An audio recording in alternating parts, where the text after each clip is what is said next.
Hi there, this is Tim, And Keaton Clark. I'm a first year painting student. and today we're looking at the first assignment in our CPC202 course, which is our quick figure painting course, where we're essentially doing a lot of studies, and then eventually we'll be building up to a multi-session day pose with the model. So our first focus here is to get acclimated to some of the anatomy, very similar to what we were doing in the drawing course, and now we're doing a study of the torso here. It's going to be very quick. The rendering process is going to be similar to the way our limited palette master copy was built up with just direct paint application, and then at the end, instead of scraping, we'll just be softening because it's just a one-day pose and we're not going to be letting the paint set up. Um, so you can see I'm just starting this painting with a little bit of burnt sienna, ultramarine blue, it looks like, and thinned out, and doing some main scheme lines. You know, this should not look unfamiliar to any of us here. You know, we've looked at all those videos with the drawing program. We've done all those Vanderpool studies and all those Bridgman studies, so we should be pretty confident and comfortable right now doing a scheme like this and being able to knock this out relatively quickly. This scheme has to be knocked out pretty much in the first sitting with the model, which is the first 20 minutes, because we want to be able to get the model back into pose. And especially something as demanding as the pose we have the model set in now, you know, it requires that we be really efficient with our development of the scheme, because we're going to have to get her back into pose each time, and she's not going to be able to hold her arm up the whole time, so she's going to be resting it sometimes. So we'll be working around that disability, I guess, so to speak, of the model, not being able to keep her arm up that intense the whole time. You know, it's not anything we would expect to, you know, expect her to be able to do. It's certainly something we'd work around, but we wouldn't necessarily want to limit our poses to really stagnant poses in our art or even in our studies. You know, if we're studying the anatomy in paint form, we don't want to be doing really static poses. So what I'm doing here, after I've knocked in the scheme, I'm developing the shadow map, and I'm really working this idea of walking the form. It's something you probably haven't seen me do very much. It's something that a lot of artists will do. Rose Franson comes to mind a lot. She walks the form with color, which is interesting. You know, she goes from one anatomical shape to another anatomical shape to another anatomical shape, mixing color while she goes. But it's a way to fine-tune a drawing. So you can see I dropped down the rib cage, I followed the back of the rib cage, and then I immediately took an angle down to where the leg meets the torso. And then I refined where that torso scheme was. So this is a way using, it's very quick usage of basically angle transcription and the initial set of proportions that you've developed on your canvas to be able to move around the form, sort of trace the form as though your brush is moving over the model, and kind of just feel out the general anatomy of the model and the general shadow map of the model. It's pretty fun to do, and it moves much faster than our formal method of building up a drawing, but it does require that you have a pretty developed sense of proportions and being able to take angles so that you don't make any large errors. But one of the things that is great about it is that it encourages you to think about a lot of the relationships all together. So you're never static in one place for too long, which can be something, you know, that we saw in the drawing here as being very dangerous to students. You know, working so long in one area that they neglect some of the other areas, then all of a sudden your pieces don't fit together. So walking the form like I'm doing here, you know, moving from one piece and then jumping down to another piece, trying to get the right angle from one to another, that really helps us interlock all these pieces together to ensure that everything is correct in relationship to everything else. It is much easier to do this when you're working in monochrome. So I'm typically a lot more looser at this stage if I'm going to take this approach, where I'm tracing my brush around the form, because I don't have to be mixing my color every step of the way, which can be really time consuming, especially if you're not comfortable or familiar yet with doing a lot of drawing. But this method does encourage you to really quickly and effectively capture the gesture of the form that you might otherwise miss if you're doing a very slow static buildup. You know, and a lot of the stuff that we looked at last year in the drawing year, we were going very slow, very methodical. And there's nothing wrong with that, but eventually we do want to develop the skill set to be able to increase our speed as needed. Notice I took that angle from both the breast down to the belly button, all the way down to the pelvis. I'm using angles with this idea of connecting all these other pieces together and just moving around the form, kind of seeking out there the rectus abdominis, and then going right down to the leg. So it's this idea of sort of moving the brush around as though I'm tracing the model, seeking out these forms, always thinking about angles, and kind of this idea of timing, this idea of how many beats does it take before I go from the breast to the belly button to the pelvis. It's like a bum, bum, bum. And then it's sort of like this musical timing. And you can use that timing, that rhythm, to gauge distances, just like you would comparative. Because it is timing in music is comparative. One beat compared to another beat. It's a half beat or a quarter beat. That's the same idea that we use in drawing. It's just that we can use it with a musical sense. And if you've studied music or are familiar with music, that might be something you want to adopt in your work. What if you don't have rhythm? If you don't have rhythm, then maybe you should stick to our formal methods of measurement for a while. But certainly doing those Croquis Cafe sketches that we talked about last term are going to help us with the ability to build up a drawing like this very fast, that we talked about last year. And then, of course, all those Vanderpool studies, all those Bridgman studies. You should have been getting up to the point where you could do a Vanderpool or Bridgman in like 30 minutes or so, possibly less. That's going to be pretty critical to laying down a good, solid foundation here in a reasonable amount of time. We don't want to linger too long on this stage. We want to be able to get into some paint. After all, this is a study in paint, not just in drawing.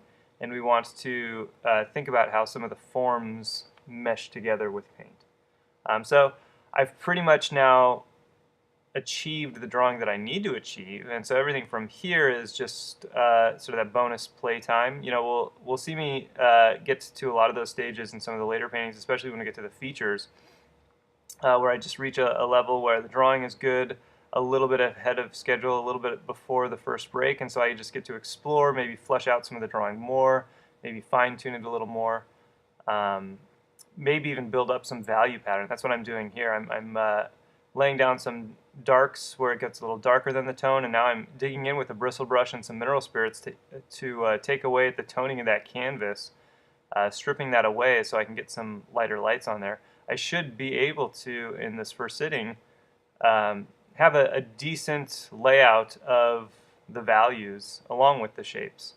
And maybe even the beginnings of some of the edges. As you can see, I've started to crisp up some of the edges on the outside, soften some of the edges on the inside. I'm setting the key for that initial foundation of edges. Each of these studies that we do, this is the first in a long line of features, anatomy studies and then feature studies next term. They should all be handled in a method that's going to be similar to the way you ultimately want to paint, as well as just slow and steadied approach. You need to do both. You need to take the time to slow down and really see how all these little pieces of anatomy work to each other and interact with color and shape and form. But you also need to be thinking about the master that you're studying and trying to do a lot of studies in the methods that your master works in. So whether or not your master you're studying is Titian or Schmid or looking at someone like Jacob Collins, you need to be looking at a lot of pictures by that master so that you can develop a way of painting that's similar to them, sort of an aesthetic quality. What we're going to see with a lot of the anatomy features is a little bit varied. This represents sort of an overall all-over color block and approach is what we're going to see here. After my initial underpainting, I'm going to go with full-on patches of color that I just lay down everywhere, and then we sort of soften it up and then clean it up and it's done. That's kind of how Bouguereau would approach some of the initial stages of his paintings with this full color block-in. It's just he would ultimately go over them and refine them even more than the amount of time we have today. Later on, we'll see some more direct approaches to to doing an anatomy study, some really loose, almost sergeant-style approaches to painting, and even a little bit of glazing. So we're going to see a pretty broad gamut of approaches in this anatomy feature set here coming up. When we get to the facial features in the third term, it ends up being a little less diverse, but still each one's done a little bit different. So it's important to kind of pay attention, maybe skim the preview, see which one resonates with your mentality or whichever resonates with your working method or your master that you're studying, and then try to really focus on that for the majority of your studies. How long has this toning been on the canvas? I don't think it's been on very long, actually. Probably maybe a day or so, and so it's still able to be removed. It's an oil primed linen. It's just not oil primed to the level that I typically like oil primed linen to be. It would really strip it away if it was primed. If I had primed this linen myself. So it's a little more absorbent. I'm having to dig in a little bit more to get into the actual canvas white, but it's still possible. I just have my rosemary bristle brush and I'm just digging away with some mineral spirits. This canvas is also quite a bit more textured than I typically work, especially for a study that's this size.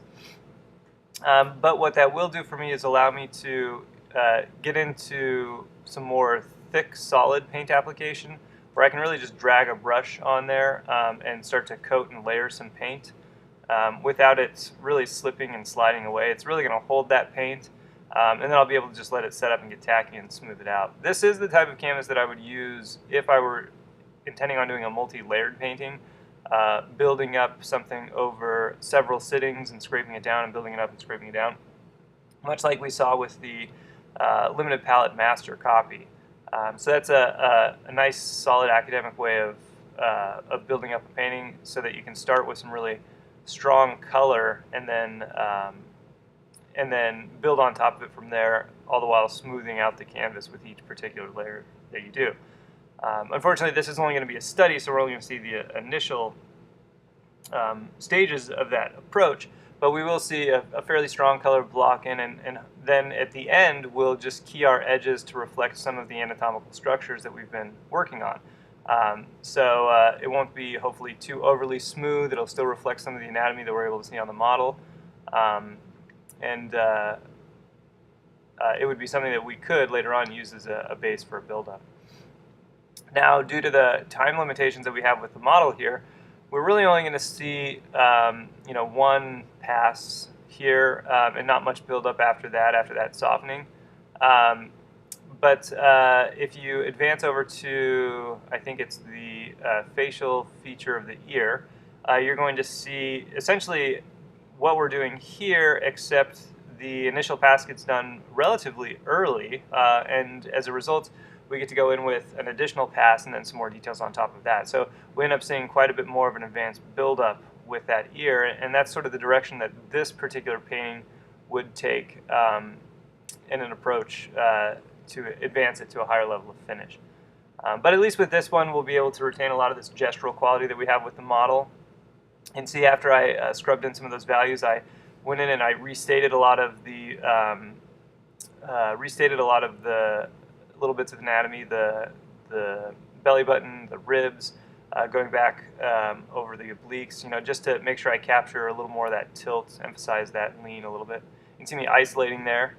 I'm really trying to isolate and key into my first set of colors. That is one of the most critical sets that's going to determine how the rest of this painting shapes up and evolves. My method of mixing here is going to be different than a limited palette that we've seen before, and different than the extended still life that we saw at the end of CPC201. And this system of mixing is something that I've talked about a lot with my students. It's this idea that every color can be mixed with red and yellow and blue. And we have lots of reds and yellows and blues to choose from.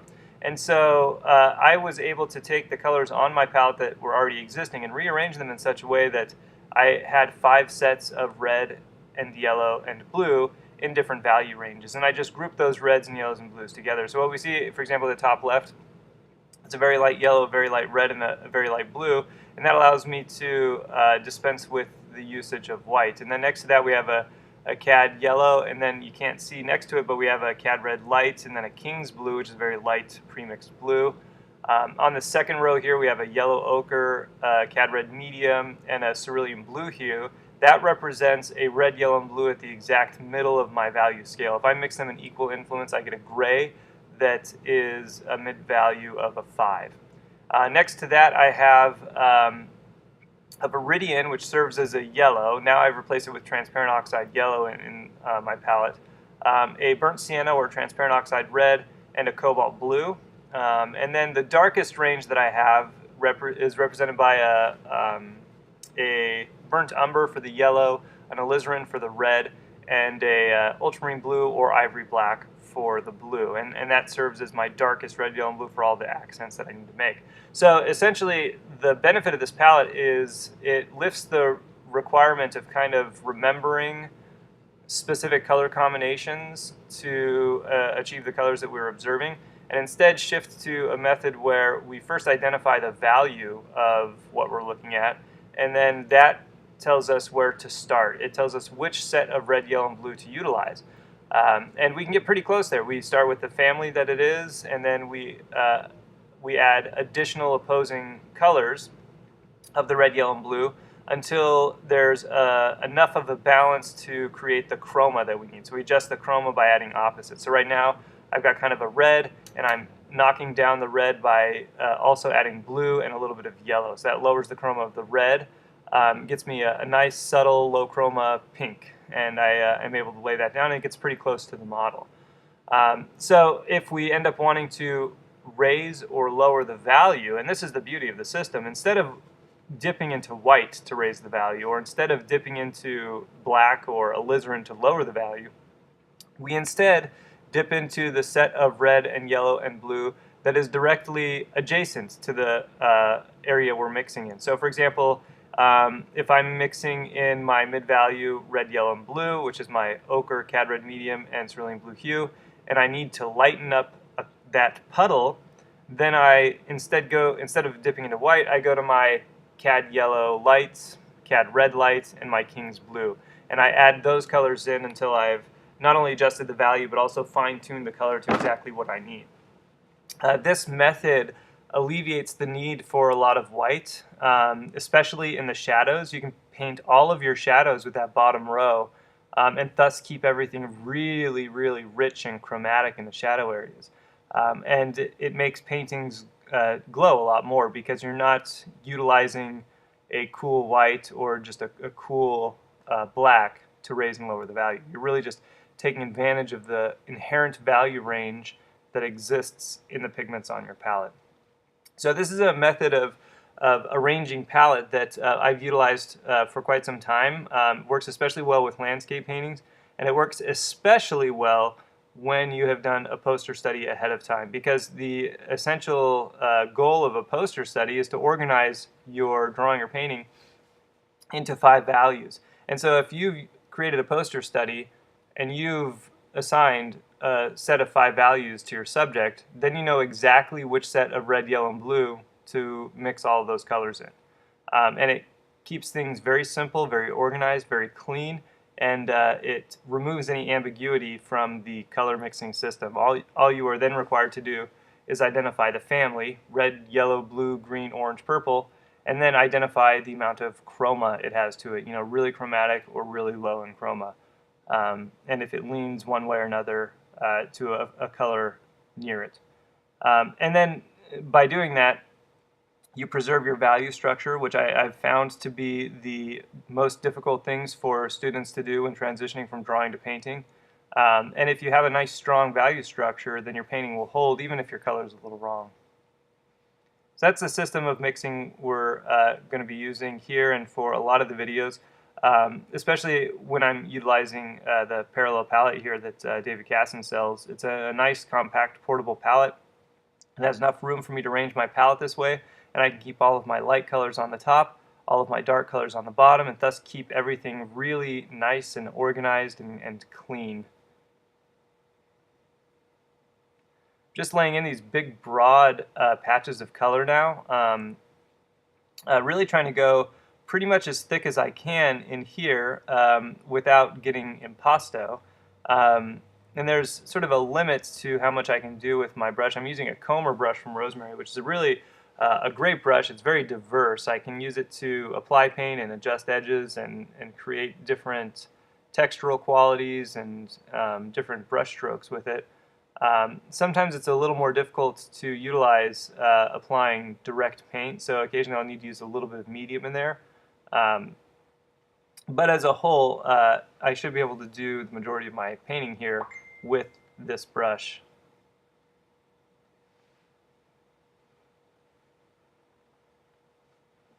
Am I wrong in thinking that the value's too high? Because that's pretty much pure white paint at this point, right?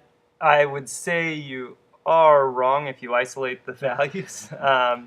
And that is the danger in doing what I've done here in working in a really light area first before you've set some of your darks in, which I'm starting to do right now, is that you might misinterpret it as being too light and go darker. It is a really, really light value, but I definitely wasn't using pure white. You know, utilizing that top range of red, yellow, and blue and then some colors mixed into it. I do have another value step or two to go above that, but it is a really, really low chroma color, and I think that's probably what you're responding to more than anything. Remember, I have a toning on my canvas, so all those colors appear much darker than they actually are. I'll probably go over them a little bit with some color later on, but overall they're in about the right value range. It's just that because of the toning, they stand out much lighter. The whiteness look, or the that sort of gray whiteness look, is because I've pushed the colors so close to a neutral that they don't appear to have much color, and because they're at a really, really high value, they appear whitish. They do lean in color though. As I start to build up a patchwork or a mosaic of more colors around it, you'll start to see this more and more. This particular type of painting is often referred to as tiling. It's as though I'm just getting little tiles, little pieces of paint, mixing them up and laying them down one at a time, all next to each other. The goal being that I get close enough with my color mixtures that it will optically blend when I step back without the need for actually blending it with a brush stroke. And if I'm successful at doing that, then I can choose to soften the brush strokes for the aesthetic, a particular aesthetic, or I can choose to leave them as a more impressionistic device.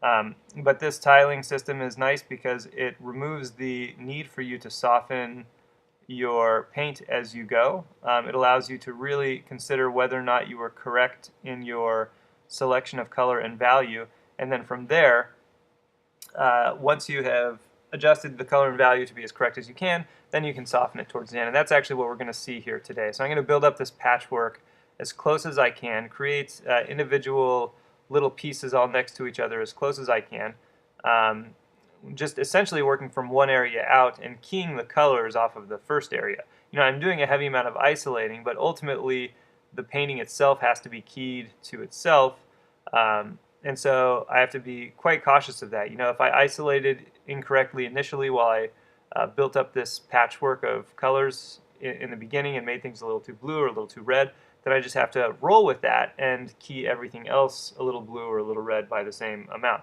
The only other alternative would be to wipe all of this off and then redo it and try to key it a little closer to what's actually up there.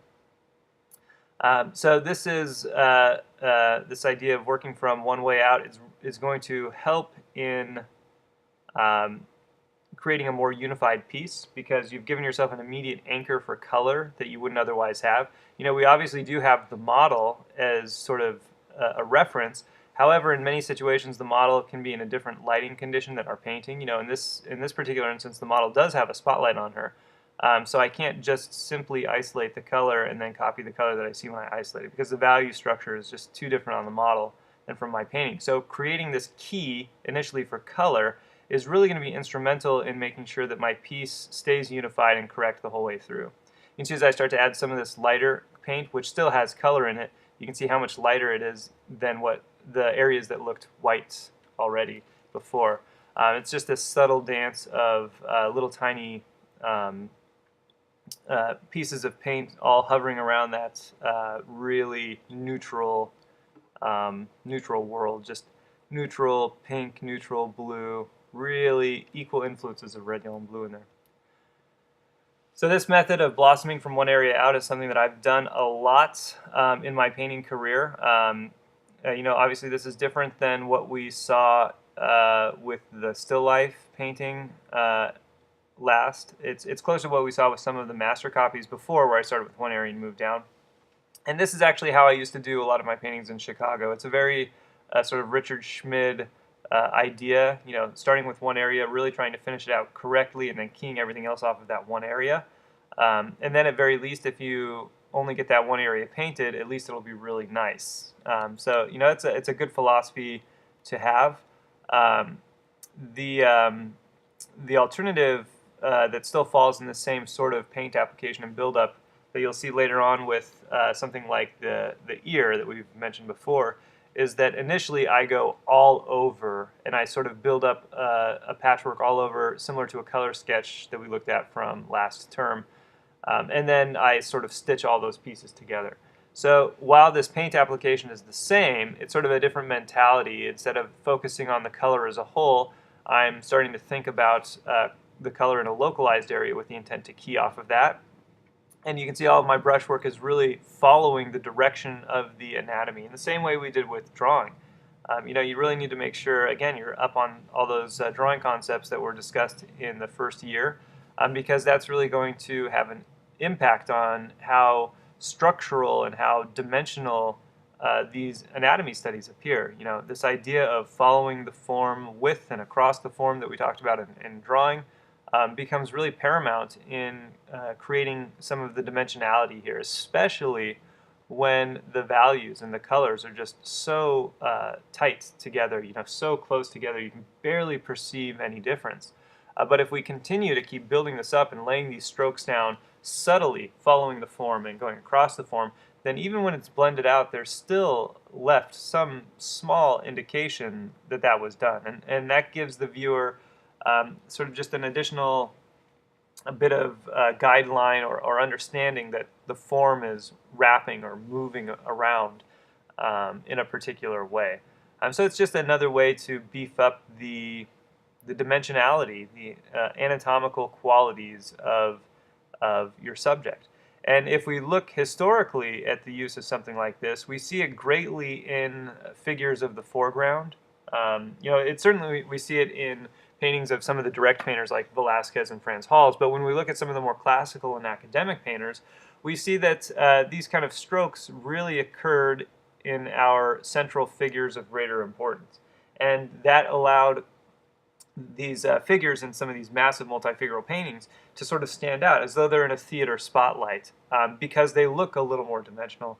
They not only have a broader value range and more dynamic color, but they have these marks that are following the form with and across, and they have sort of a textural buildup. We see that even in paintings like Bouguereau's Birth of Venus. The primary figure is built up this way, with a lot of dimensionality and a lot of layerings, so that it actually looks like porous skin pulled across the flesh. And then when we look at some of the surrounding figures, and especially some of those figures who are set a little bit back, those figures are painted much more smooth, without real indication of the brushwork there, without huge dynamic value range. And what it does essentially is that even though both figures look highly realistic, one figure, the central primary figure, really stands out, as though she's kind of emerging from the canvas in a way that is not able to be described with a photograph. You have to actually see the painting in person to see that all of a sudden she looks, magnificently realistic and sculptural, and all these figures also look realistic but just sort of melt and fade away. So we have to use a variety of techniques to force and guide the viewer's understanding of a picture, and this is just one of those ways. We'll see some of the ways early or later on that we can build maybe smoother finishes or even glazed finishes. You know, we'll look at a leg in a couple videos here that has been glazed, and that would be a common way to set some figures back, because you can really focus on, if you desire, on creating a really, really smooth finish in black and white, and then just tinting it with a little bit of color, and then all of a sudden the painting is done. Oh, there goes the paint. Uh, we'll actually see that, I think, in every video here, is paint falling down. But anyway, we want to be versed in a lot of these techniques, or at least have an understanding of why these techniques are used, so we can read a historical painting better. And then if your desire is to be one of these epic painters on the grand scope of one of the academics, then you'll have to have a large base of knowledge. Obviously, this knowledge wasn't all there or cohesive or collected in the 1600s, but when we look in the mid 1800s, you know, that's when they started to pull all this together and then even combine it with Impressionism, and then the realism really started to explode off the canvas. I'm trying to create some of the transitions here, but I'm creating them not with the softening of edge, but with the mixing of color. So I'm trying to find the exact color that facilitates the turning of form from the light of the breast to the sort of half light that's happening as the breast tucks over the rib cage.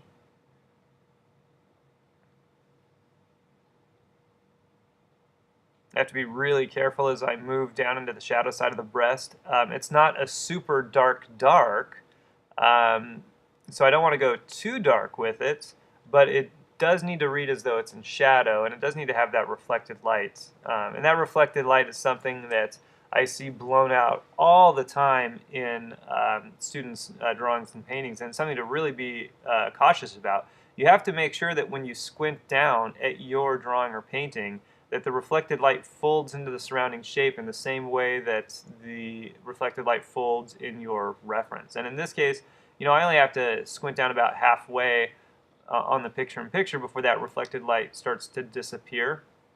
And so as I add that in, I have to make sure that that happens as well. We're going to see a little bit warmer of a light on the reflected lights in this case, not because of the lighting condition, but because of, I think, the reflected light mostly. And you know, we've talked in the color lecture about this idea of warm and cool. You know, cool light makes warm shadows, warm light makes cool shadows. But really what we're looking at here is not necessarily a cool light or a warm light. It's a pretty white light, actually. So what we are observing on the model, for the most part, is local color, meaning the color of her flesh without the influence of an additional light. You know, she has pretty white flesh along the breast that doesn't get a lot of sun exposure, and then the arms get more golden where they do get some more sun exposure. And so when we're dancing around this really, really fair skin, that's where we have really high values, really subtle leaning from one color family to the next. And then there's a lot of ambiguity on the shadow side, because what's the color of white flesh in the shadow? You know, what is white in a shadow? That's a really hard question to answer. But luckily, in this case, we have a spotlight that is bright enough to where it is bouncing down and hitting her flesh tone, where it's, you know, she has a little more color on her legs, and then bouncing back up into the breast, and there's a little tiniest bit of warmth on the reflected light of the breast compared to the lights. So we'll be able to put that in there. Again, it's not because of any rule of warm versus cool, it's just because of what we're observing under these particular situations. And if we were, for example, to put a red fabric over her legs, we would end up seeing red reflected back in there. So it's totally dependent on the reflective light in this case. Notice my brush is getting smaller and smaller as I start to refine the shapes more and more, and then and resolve the transitions between the bigger chunks of paint that I went in there with. I'm still, for the most part, able to use the same rosemary brush, this comber, that I was using initially. The nice thing about it, though, is that with just a little bit of a twirl, you can push this comber to become a point and make it even a finer brush. having to lay some of these shadows in now. These shadows are a very ambiguous color because really, again, we're dealing with a white light. So what we see in the shadows is just kind of the ambient room bouncing back in there, which is not a whole lot of color. It's very, very neutral. So I'm not pushing it too far in one color or another. But there's a danger there. You know, neutral colors are often very difficult to identify the color family in them.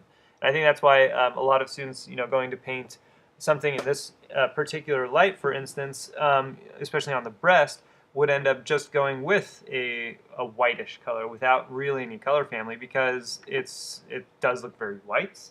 It's very difficult to identify any particular family. It's easier to just lay it in as a white.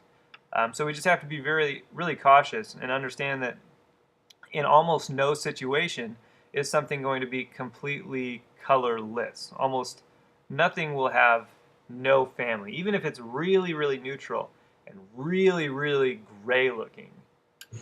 It should still have a color family. We have to strive to do whatever it takes to identify and understand that color family, even if it means, you know, getting binoculars, getting close to the model, whatever it is we have to do just to understand what that color family is to be able to lay it in. I think we're in another sitting with the model now. This is probably our third sitting with the model. I don't think she's doing full 20s for a pose like this. And you can see I'm starting to now move away from my initial starting area of the breast and expand out from there, using that breast value and color as a key to start to place some of the other colors around it. I'm picking up on a lot of subtle blues and sort of golden yellows and greens as the forms are turning around away from the light source. So I want to try, if I can, to really tap in on that and make it, you know, introduce these little bits of color if I can, without really blending it. You know, we're dealing with a situation where the chromas are so close to each other that if you were to take a brush and soften it out, you would lose all of the color completely right now. So when I do the softening aspect of this demonstration, I'm going to have to be really careful to go from little piece of paint to little piece of paint and not just take a big brush and soften it all down. That was a really strong yellow. I'm sure that'll come down. Since you're having to shift color so lightly, I guess, and subtly, I was wondering why you're mixing in such small puddles. Is that just so it would be on the camera? Yeah, for the most part. There's so many color shifts here. I would really like to be doing these with huge puddles. You know, that's my preference. You know, typically the more subtle of a shift I make, the bigger the puddle I use to make that shift. But we were trying to incorporate the camera, or I'm sorry, the palette here with this filming, and so I'm limited by how big my puddles can be. I definitely wouldn't recommend that, you know, especially for those working at home.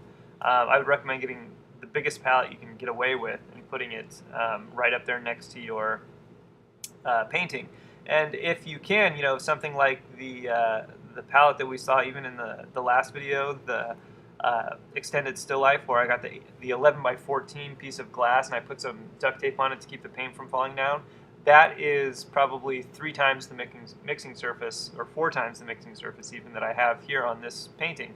And so I recommend getting something like that and just securing it with some office clips next to your painting so that you have a much bigger mixing surface. Otherwise, I really do not like really tiny mixing surfaces. But as you said, we do have a ton of color family jumps happening right here. More so, I think, than we'll see in just about any other of these studies. A lot of the other studies are more unified by either the light or the local color of the model. You know, for example, we see in the next video, we have Dakota doing a pose of the arms for us, and her skin is so golden compared to Brittany's skin here that it sort of dominates the color family. So it ends up being sort of a big golden base, and then the colors are leaned here and there. Whereas now the flesh tone is just so neutral that it picks up any surrounding light, it picks up any veins or color underneath the skin, and it really just jumps from color family to color family in a very small amount of time. And so, it's really fun to paint very fair-skinned people because of this, because you get all of this color in here that you wouldn't otherwise get. But it does make it a little more demanding because you have to recognize that you're shifting color families a lot. But the thing that's going to unify your painting is the subtlety of values. In this case, the values are almost all the same up here on the chest. And then, of course, keeping the chromas relatively similar. I mean, that's what we're seeing here is a lot of sort of low chroma, cool colors. And that low chroma, cool quality is what's unifying all these colors and making them tie together to be a little bit more believable than they would otherwise be. If I was doing really high chroma colors going from piece to piece, it would look like she just had paint rubbed all over her. So there's a really fine balance. We can dance around color families all we want, as long as we're cautious about ensuring our saturations are good.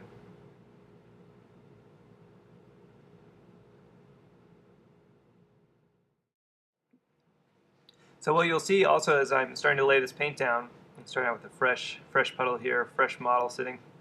As I lay this paint down, I am doing some drawing correction. So I've corrected a little bit the drawing on the sternum between the breasts. I'm even coming up here and sort of setting my arm. When I set this arm, I think I'll probably pretty soon realize that the breast is now too high. I probably started the pose with the arm a little higher, actually, which had raised the breast up, and then as the pose went on a little bit, the arm lowers a little bit, which lowers the breast a little bit. So those are all things that'll get corrected. I had noticed, though, that before I started the pose, and this is one reason why I started here, was that the breast that I rendered first seemed to have the least tendency to move through variations of the pose. Because there's not really as many muscles tugging on that first breast. So that was a good breast to anchor off of, because even if some other pieces of anatomy changed, they could be adapted to the breast instead of me having to repaint entire sections. And now that's what I'm doing here, starting to carve into the rib cage, starting to lower the breast a little bit, and fine-tuning the drawing as I go. And that's a nice method to work with. It allows for a little bit more flexibility, so you can maintain or introduce even some gesture later on into the pose, and ensure that also, more importantly, that all of the little pieces of anatomy make sense to each other. Where the position, for example, of the arm is, makes sense to the position of the breast, makes sense to the distance to the other breast and down to the pelvis.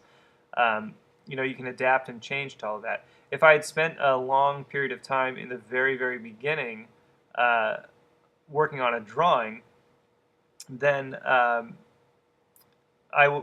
if something changed and I needed to change with it, I would have wasted all that time with the drawing. So I really don't want to spend more than that first session with the drawing, and then I always anticipate that there are going to be fine-tuned adjustments to be made at a later point.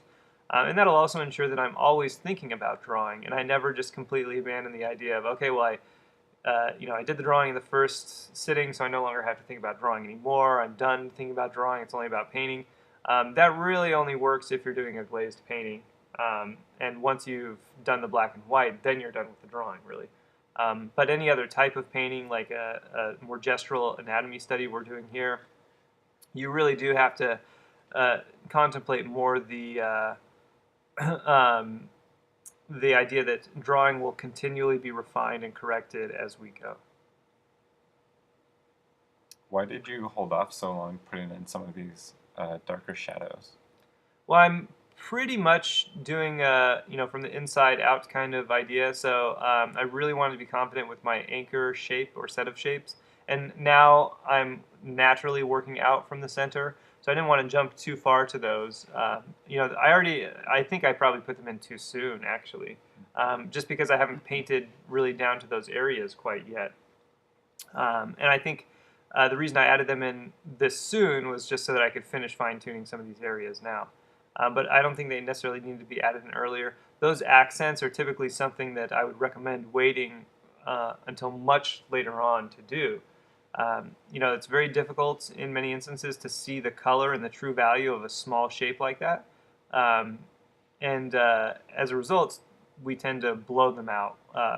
In this case, darker than they would need to go, or with less color than they need to have. So there's a danger in putting them in too soon, I think. Okay, so it's better if you're working this way to wait until you get to that shape and then put it in? Exactly. Is that so Yeah. you have context? Yeah. Yeah. Okay. And you're not crossing a large area of unfinished painting to lay those in. Like you said, there's no context there.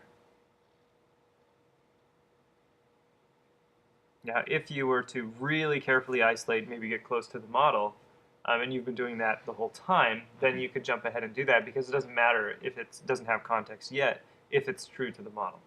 Um, but if you're unable to isolate, or you realize that your isolation wasn't as strong as you thought it was, and so your initial key is off, then I'd be very cautious about putting those accents in. If I let my eyes rest on it, there's already so much form to it. Yeah. And a lot of that is produced by color and the direction of the marks, too. Just subtle indicators of where everything's going, from the clavicle to the pectoralis feeding into the armpit. It's all these little tiny strokes that are creating all the dimension and direction.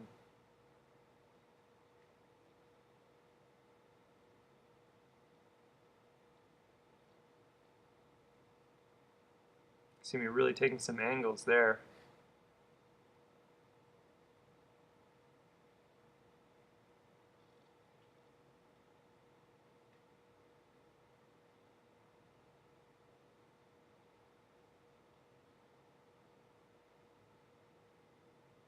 Actually working up in the neck now, which doesn't really get resolved out. I'm just putting it in to have a value and color indicator there so I can, again, resolve more completely the area I've been working in before advancing on.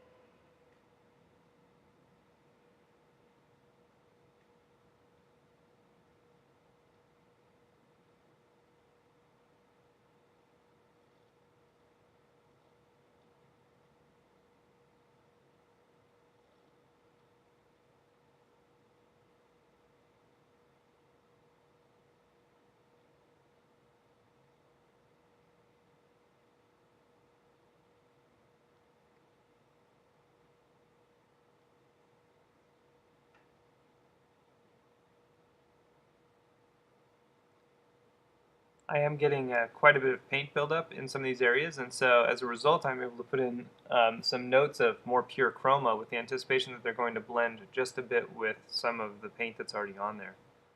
So that's why I've got that red, that really strong red that I'm able to throw in there without it really exploding onto the canvas as red.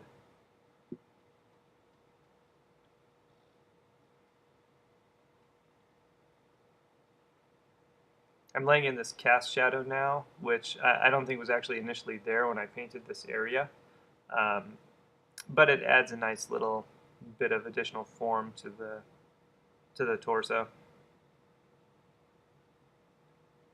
Are you considering your design or composition at all for these studies?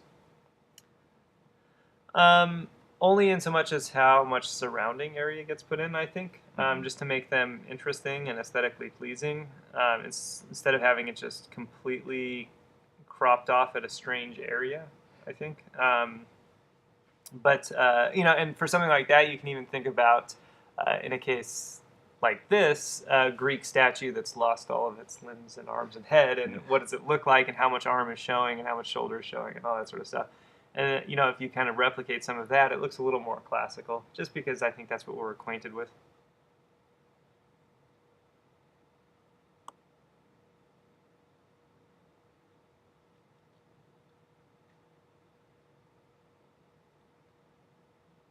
Got a lot of paint that I'm building on there now.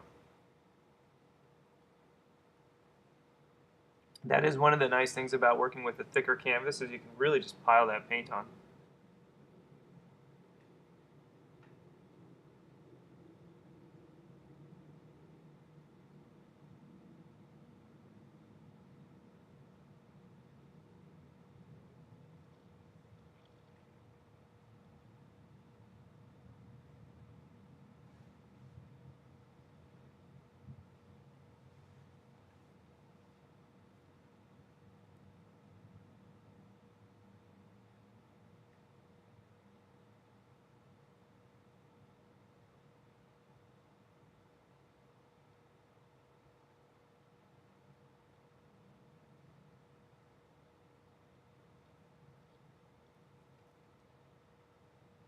You notice again how, working in these shadow areas, I'm not using any white. I'm just modulating my values with the red, yellows, and blues that are associated with that bottom row there. So there I need to go a little darker. I just dipped into my blue a little more, laid on top of it.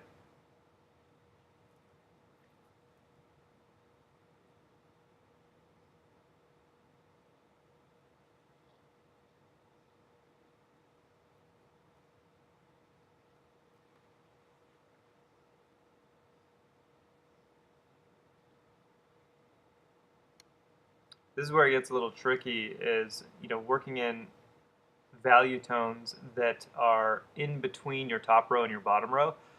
There's a danger there that that puddle can kind of grow and take over everything, and then white can get infused into all of your colors. So you really have to be really have to be cautious whenever you start to dip into that realm there, and ensure that it really is a value that is halfway between your top row and your bottom row of paints.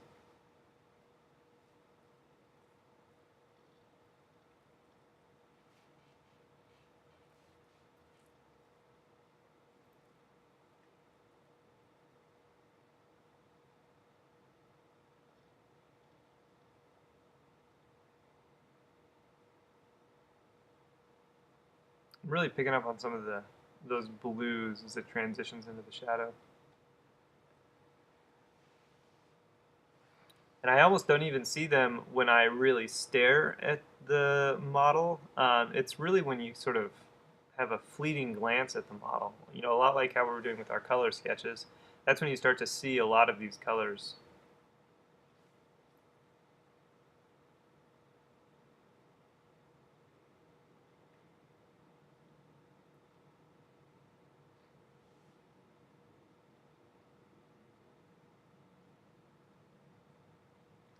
Is that how you'll decide most of your colors? Yeah, yeah. Especially in a situation like this. I will try to key into an area with isolation first, and then your head is moving back and forth so much, especially in something quick like this. A quick study, it really is where I tend to find these colors the most. And I'm just moving my head back and forth quite a bit, and I'm trying to move pretty rapidly through this, with a limited amount of time and a lot to do. And you tend to tap into some of these colors you wouldn't otherwise see. And so typically my color sketches do tend to be a little more color dynamic, not necessarily as naturalistic, but certainly more vibrant. They still look believable, but they just look the vibrant believable instead of the naturalistic believable, which is something that we'll see really prominently, I think, in the extended portrait study in the level 300. And it's interesting, though, to me that people always do, though, tend to prefer the color sketch for the color. People do like a lot of rich, chromatic, broken color that sort of reduces to be natural, I think, opposed to the really neutral grays that build up a painting. But, that's just a personal preference. I personally actually like both, but I think if I had to pick, I would choose the more naturalistic of the colors.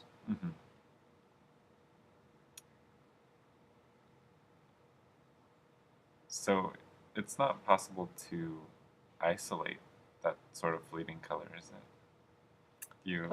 Not really, because what you're seeing when you flick your eyes is actually sort of a merging of a lot of little colors together. The very idea of broken color. It's just that we're able to see such small little pieces all together that can average out that we see these colors that we wouldn't otherwise see. And if we zoom in and zoom in and zoom in and zoom in and zoom in, eventually you see just the little piece. And the little piece doesn't really give you the information. It's the little piece with all the other little pieces that are creating those effects. So just regular isolation might not do it for you. But if you broke it down enough and got all those little colors, then you would see that fleeting effect? It's essentially, yeah. And that's the whole premise behind pointillism, which didn't necessarily pan out, I think, mostly because they were using such huge chunks of paint instead of tiny little dots. But, I mean, if you think about a photograph being printed, It's printed with this idea of pixels per inch, and that is the very idea of it. It's millions of little pixels here that are all printed together to make an image, and a lot of times when you zoom in on those, they're really strange colors, but they're coming together to make more naturalistic colors.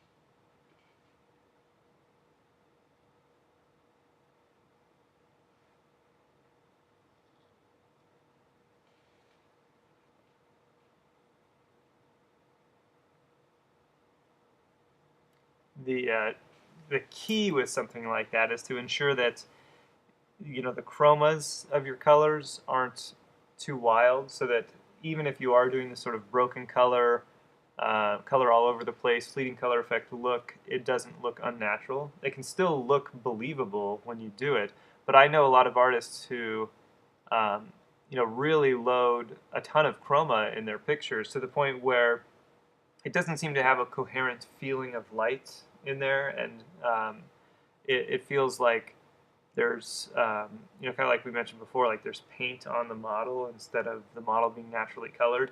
And then a lot of times the response is, oh well, I see all that color, and I mean there's no disputing the fact when you flick your eyes up there you see it, but you do have to control it. When we think about the academics, they warned about garish colors, and that's sort of the over saturation and over use of chroma in colors to where it no longer looks natural and believable. And you can use a lot of color without it being garish, for sure. It's a fine balance. I mean, you look at someone like Richard Schmid, especially his landscapes. They're loaded with tons of color and tons of variation. But there's always a really good control of the chroma and the families, so that when it's reduced, it looks like it could be a photograph. And then you look at it up close, and you're like, oh wow, he used a piece of viridian there. That doesn't even exist in nature. That's amazing. But it's really well balanced painting. So I think that is one of the most challenging things to do, because it's just really big balancing act of all of these colors and all these chromas that need to average out. And there's no real just one way to do it. There's lots of ways to do it, and a lot of times it ends up being really intuitive. But the more color sketches you do, those 15, 20-minute color sketches, the better you'll be at laying down chromatic colors that all balance together and just using intuition. So I'm getting finer and finer with all these transitions here, just kind of stitching together a, a more modeled piece of the chest.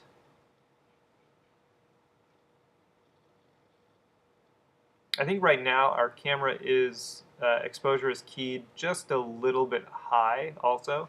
So that's something to consider. You can adjust the brightness of your screen just a little bit, but you can tell that the camera's a little high just because our white paint looks so intensely glowy white on the palette. It doesn't really look like that in real life. But if you need to, you can adjust your monitor down just a hair. I think we get a better shot of it towards the end. The values of the skin are brought down just a little bit. Look a little more natural. Trying to lay in the light side and the shadow side of the nipple. Again, I'm not really having to think about warm and cool. I'm just thinking about isolating the color, trying to really identify what is the color on the light side, what is the color on the shadow side, and then laying those in. I'm getting some of that reflected light in there. I did pick up on the fact that it's a little warmer, so I'm laying it in that way.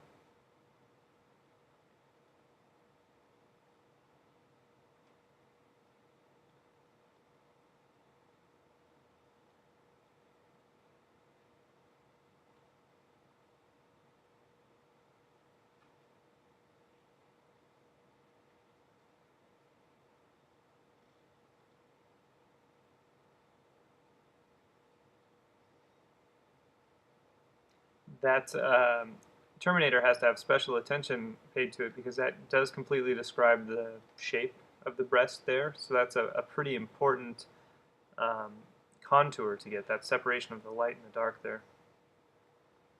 Will the Terminator generally have higher chroma? It seems like you kind of paint it in with more color generally? Well, the Terminator itself isn't an actual thing. It just describes the difference between light and dark. Mm-hmm. But the core shadow um, can sometimes pick up more chroma, mostly because it's brought to a value that's a little more easy to see at that transition where it's not being blasted out by the lights. And we can pick up more of an average of the color of the flesh tone with the color of the light. So it can have an increased amount of chroma. It doesn't necessarily have to. Mm-hmm. It doesn't always happen. But it is a situation, or there do occur a lot of situations where it is a little bit more chromatic at that turning of from light to dark. And by putting a little more color in there, in many, many cases, it does help facilitate the transition of the form. Okay. The whole turning. It makes things look more dimensional. In the same way as with the drawing here, we deepened a core shadow to create more illusion of dimensionality. The same sort of thing tends to happen when you enhance the chroma of the core shadows a little bit, that transition. Okay.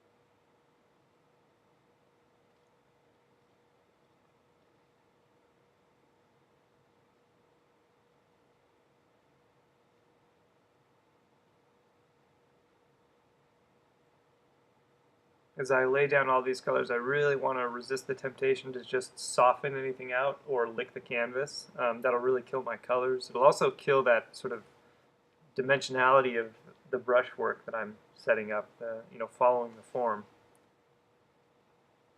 Is it always better to make your shapes smaller and smaller for transitions? Or does that depend on kind of how you want your look and paint application to be? You mean making the shapes smaller and smaller, the brush strokes smaller and smaller? Right, so you can keep your chroma. Yeah, that would be the most ideal. Yeah, really identifying where there is a shift in color or chroma, and then laying that down as a little band or a little smaller brush stroke. Um, that will facilitate higher chroma and cleaner values at all the transitions. Now, if you're working in a more impressionistic style, however, you may find that you're not following really specific transitions or bands. You're not following the anatomy like this, and we'll kind of see that a little more with the arm or with the hand. I do follow the anatomy a little bit in the hand, but it becomes pretty abstract ultimately. And in that case, you're really just doing a lot more squinting and trying to merge abstraction where you can merge abstraction, and it doesn't really necessitate the use of smaller shapes to facilitate transitions. You're just laying abstract pieces wherever they may fall, and if you've laid them all correctly, it should look like the correct transitions. It's more of a direct observation thing, whereas this is a little more of this idea that I know the form is turning because I can see the form and I understand the form, and I have to create a transition of form to tell this to the viewer. And to do that, the best way is to mix smaller and smaller pieces as I go to maintain my value, maintain my chroma. So it's sort of a process that's built off of an understanding of anatomy, more so than a process that's even built off of observation. It's using that knowledge to kind of guide our observation and force us to see smaller bits of transition.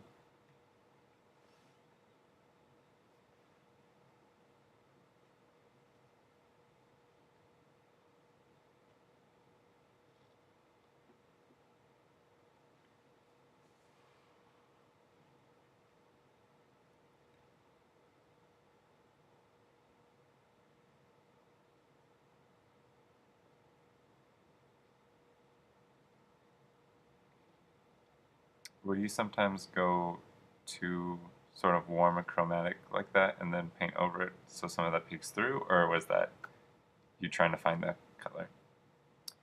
Sometimes I'll do that, but usually if I do that, I'll go a little thinner initially. Hmm. Whereas here, I think it's pretty much just I'm going in for a color that I want. It's just that because it's in the shadow, it's not going to get as much attention as the stuff that's in the light, and so I probably, in this case, won't even get a chance to really go back over it and match it as close to the reference as I would like to. But it's just sort of a generic dark that sort of fills a placeholder for a shadow. Um, and it would really be after this first pass in the lights, that's when I would go back and retouch up all of the shadows and maybe add a little bit more information if I could. But in this case, the shadows under the central breast, it's pretty much done being painted, even though it's not quite what's up there. But it will act as a strong enough placeholder. It's close enough in the correct value, close enough in some color, that it will allow more lights to be modeled. And then if I have time, I'll go back and touch up those shadows. Okay.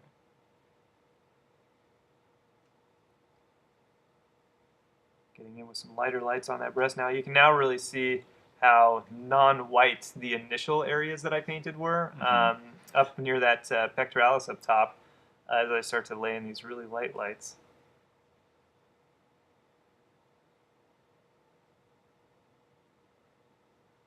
And they are loaded with some color. I'm using my light yellow and my light red to paint these lighter lights, so it's very light orange.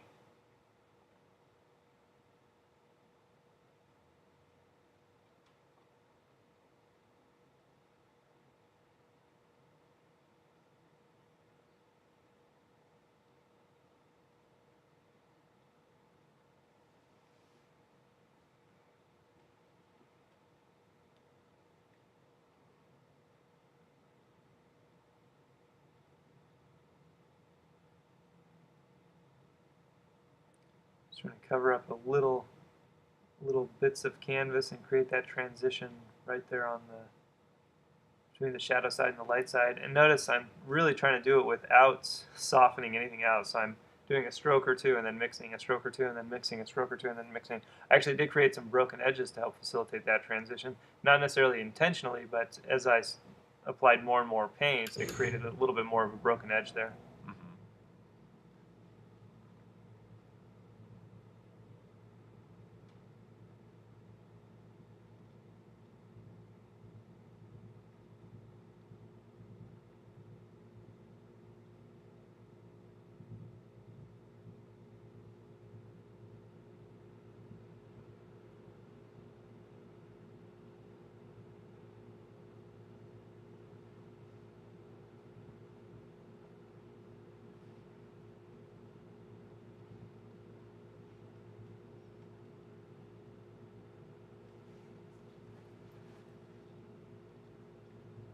As I build up the final strokes here for this section, I actually really want to make sure that these follow the form. You know, those last few strokes I did with on the breast and then going into the sternum here, these are the strokes that are most imperative that follow the form. Everything that I did earlier was kind of for my own knowledge and to help guide my own understanding and to sort of walk the form a little bit and make sure everything locked into everything else.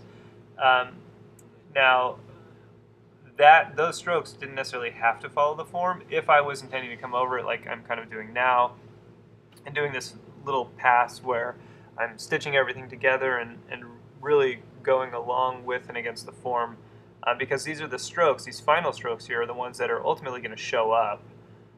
And you know, I've done lots of paintings, and historically artists have done this. I've read Franz Hals has done this, where he, pieced everything together, patched everything together, and then just softened it out, and then went on top with a few strokes in various directions to make it really look like it was loosely painted or very boldly painted. So that way you can sort of figure out the base layer and then go on top of it to give it a look of being more direct. And you can do that, or you can even do just piecing them all together and then just ensuring that those last marks are really following the form.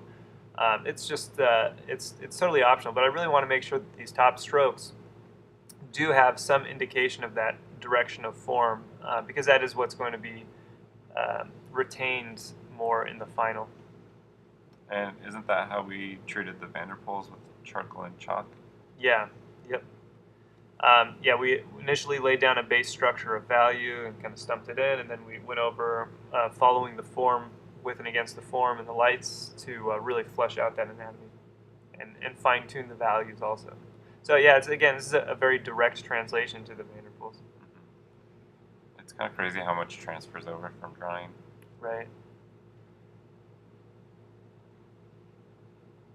Yeah, you can solve the majority of the issues just by practicing the drawing, watching all those drawing videos.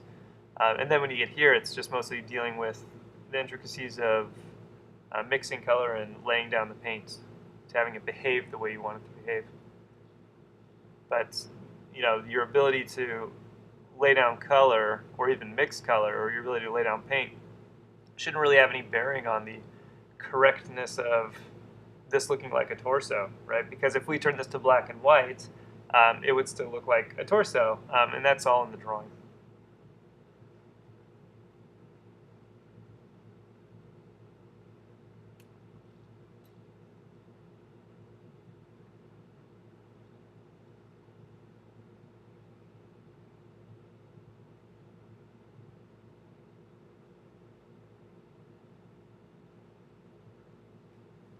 Those few strokes added a lot of form. On the ribs there, yeah. Kind of trying to be selective in following some of the ribs and the serratus down there. Ideally, I'd like to, at least in a study, if I can. I don't get to too much here, but letting the underpainting do some of the work for me, just laying a stroke or two on top of that underpainting, and then that being the end of it.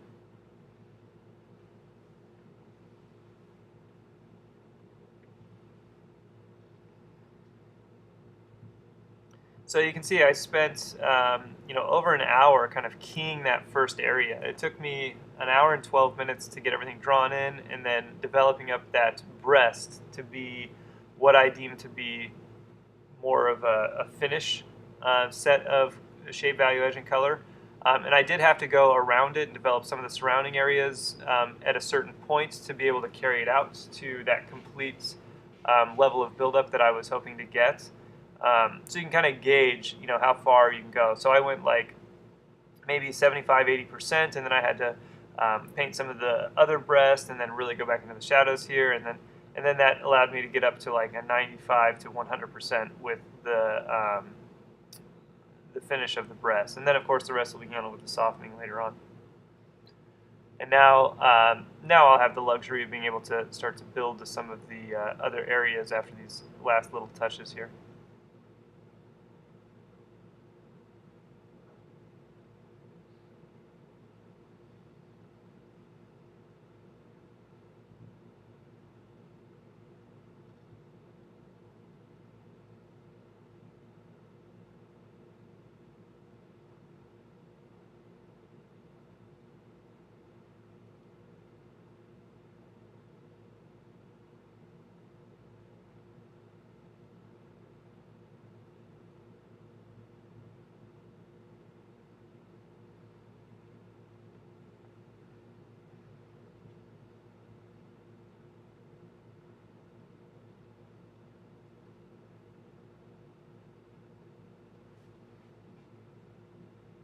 I am a little more pressed for time now. I spent so long on the upper half of the torso. That means I've only got about 45 minutes or 40 minutes left to paint the rest of it. But the nice thing is that I have such a strong key that I developed, nice and slow and steady and accurately, that by comparison, developing the rest should be relatively easy. And that's sort of the payoff of sticking to one area for so long. I'll be able to switch to bigger strokes, maybe more bolder strokes, and of course be able to key my colors off of what's already in the chest. If I can find a color or value on the abdomen that looks like a color value on the chest on the model, it'll be a lot easier to isolate that piece of my painting and say, okay, well, it needs to be this color, it needs to be this value. And then I can mix it much faster and lay it down more effectively.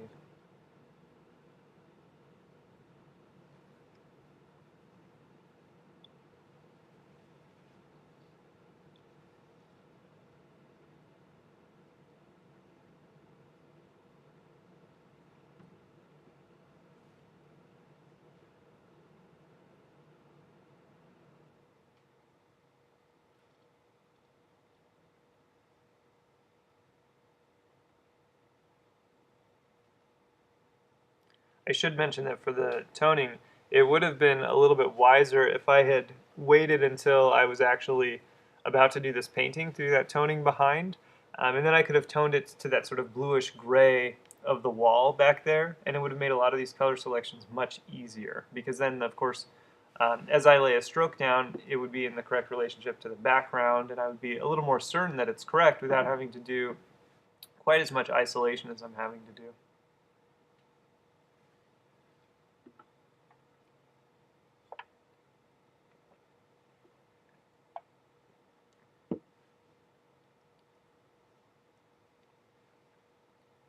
So again, we're just tiling down. That's the name of this method, tiling. It was sometimes referred to as window shading, where you'd start with the academics would start with the drawing and a nice shadow map, and then just render it out as they go. The primary difference between this, I think, and a true window shading is that I think we would normally be softening and manipulating the edges while we go, so it would really appear as though it's being finished as it goes. And so I have some paintings that I do that with, quite a few actually. That's sort of my preferred working method for like figure paintings in open studios and such, is to just really render out the head, and then really render out the shoulders and chest, and then really render out the abdomen, and then just slowly go from there. And then this method, of course, is just tiling. It's this idea that everything we observe on the model can be broken down into a tiny little abstract brush stroke, just like a little tile, and we lay little pieces down here, just like a little tile craftsman. It's very similar to mosaic art. Mosaic art was huge, and a lot of workshops that in the past, Renaissance and stuff, were really big on tile. A lot of painters or a lot of artists back in the day considered tile to be one of the strongest art forms because it was more lasting and more permanent than painting. And so until painting really caught on, tile mosaics were the way to go. So they were already versed kind of in this method of working, and then it was, I think, more rediscovered later on in its application to paint. But the premise still holds. If you get a lot of little tiles and lay them down with the correct value and color, then of course you're going to end up with correct transitions without even needing to manipulate the edges. And so that's our primary goal here. Is that how you do this tiling method without it looking chippy?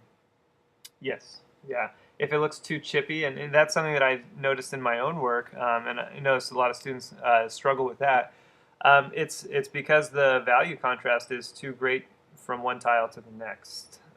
Or potentially you haven't mixed your paint adequately enough, so the tile itself has a different value on one side than it does on the other. So if it's simply that, then you just need to do a better job mixing on your palette, getting cleaner mixtures. If it's the first, where you have value jumps that are too great between one and the other, well, that means you just need to get a smaller brush stroke and tile in between them. I noticed it happened a lot when I painted with the palette and chisel. It would look fine inside, and then I would walk outside, and all of a sudden it looked really chippy all over, and I really hated that look. And it kind of took me a while to figure out what was happening, and it was just because the light in the studio was so low that it didn't look like there was a big transition from one piece of paint to the next. But as soon as I took it outside with more light and thus an expanded value range on my painting, I could easily tell that there were too big of a jump. And so those tiles would need to be knocked down and softened out. Now the problem is, if there's too big of a jump in value, it can also mean that there's too big of a jump in color, and softening out can ultimately kill your color transitions. How did you get past that? Did you just get better observation, or did you bring in a light? Well, I tried to position my canvas more appropriately whenever I could. Hmm. I paid a little more attention to how much light was actually on my canvas, Okay. and in some cases got a little closer if I needed to create a transition. Remember I was that was back when I was really focused on making sure I stepped back for everything and doing sight's eyes for a lot of stuff. So I was doing most of my observations from 5 or 10 feet away from my canvas, and so I didn't necessarily pick up on some of those little transitions. So I just made an effort to get a little closer sometimes and see those transitions. Take my painting into lights, perhaps on the break, to identify where I might need to knock down some of those transitions. When I was working at the Pound Chisel, also, I didn't have to worry as much about destroying my color because, as a result of the lighting conditions we had there, and combined with my ability to mix color, most of the paintings tended to be migrate around the more monochromatic range. So it was really a lot easier to soften stuff out than something like this, which was really, really high in chroma. But what you'll notice is that um, as I became better and more sensitive to value transitions, if you look at some of my nicer paintings from the palette and chisel and really zoom in on them, you still see all these tiles. You still see all these patches. It still looks, chippy. It's just that the values are so clean from one chip to the next that you don't really see, they don't really stand out. Hmm. And in a lot of cases, I was attempting to utilize more of an open paint film, meaning I would do this monochrome underneath and then paint on top of it. And because my underpainting was already sort of a golden flesh tone color, if the value was correct and it was left exposed, it would facilitate a transition from one stroke to another, sort of just like a unifying transition color. I wasn't using a pure burnt sienna or a pure transparent oxide red. It was a mixture of burnt sienna and ultramarine blue to coax out sort of a golden, warm flesh tone color. And that was what I used for my underpaintings. And as a result, I could leave the paint film a lot more open, and my transitions would ultimately be softer because of it.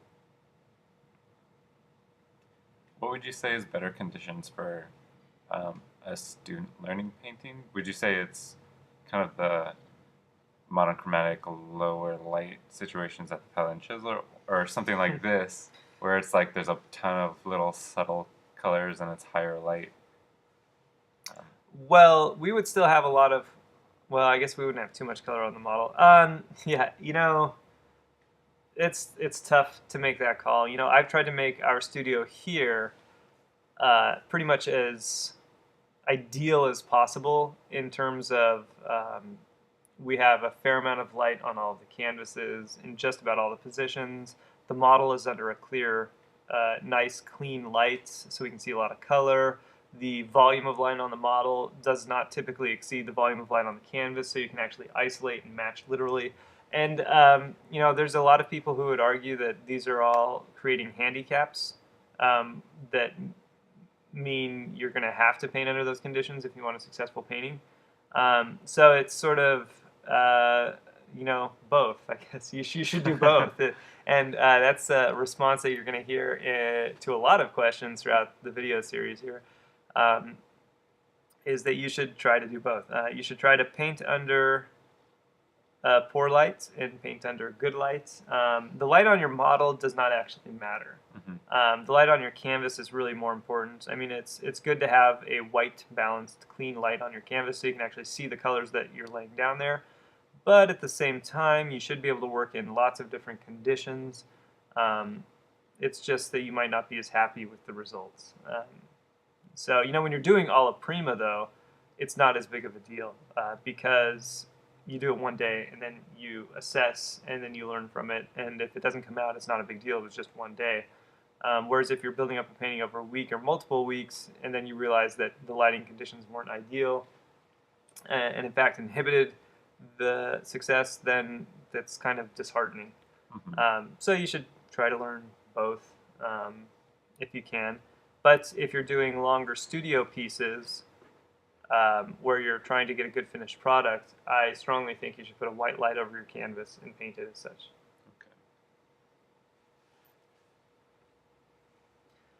The really classical way to learn would be to just have a nice north light window or skylight and then have that same light on the model and on your painting as well. keep in mind if you're using north light, it's very cool. So if you have it on your painting, you will inadvertently paint things warmer than you think you're painting them, um, because there's a blue light on your canvas. Oh, I see. But it'll still look real and still look nice and clean when you take it out of that light. So there shouldn't really be an issue. Is there anybody who paints in warm conditions, like warm light on their canvas and on their model? There was a time when that's pretty much what everybody did, and a lot of people favor that, but nobody I know now does it. I think the generation of painters that I'm associated with, for the most part, paints with natural light or white light on their canvas.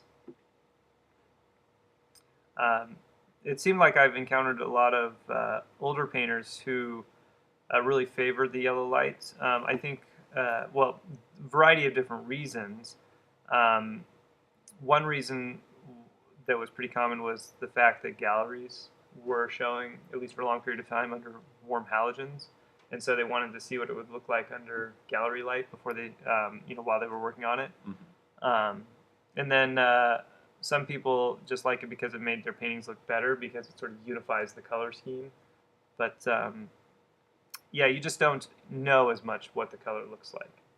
But I will say, though, on that same hand, it's very discouraging when you paint a painting under nice, clean white light and you send it to a gallery and then it looks completely yellow and it loses all the color, and it's really unfortunate. Nowadays more and more people are starting to get cleaner, whiter LEDs in their houses, and so it's a good idea to at least paint under white light to know what your painting looks like. And then typically what I'll do is look at my painting under a yellow light and see if it still looks good before I send it out to the gallery. And if it doesn't look good under a yellow light, I'll just keep the painting. Really? Yeah. Is it kind of like, what's the point? Yeah. Okay. Right. If it's going to be displayed and not look nearly as good as it did when I painted it, then I won't send it out. That sometimes happens with paintings that I do that I'm turning the form with color more than value. Okay.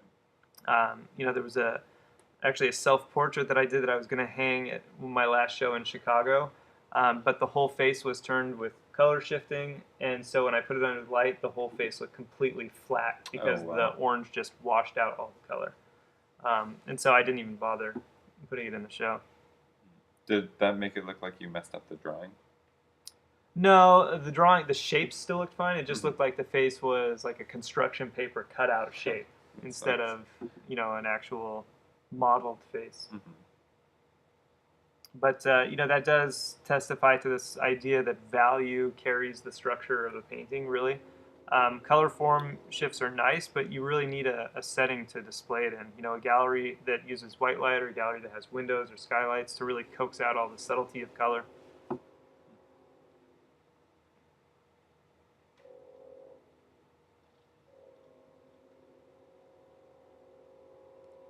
You notice I'm really pressing the brush into the canvas here to make some larger strokes. I'm getting more paint buildup there. And I'm, going a lot faster now, flicking my head back and forth and really locking into a lot more of these fleeting color effects. So we're seeing real spikes in blues and spikes in pinks, even more so than at the top of the painting.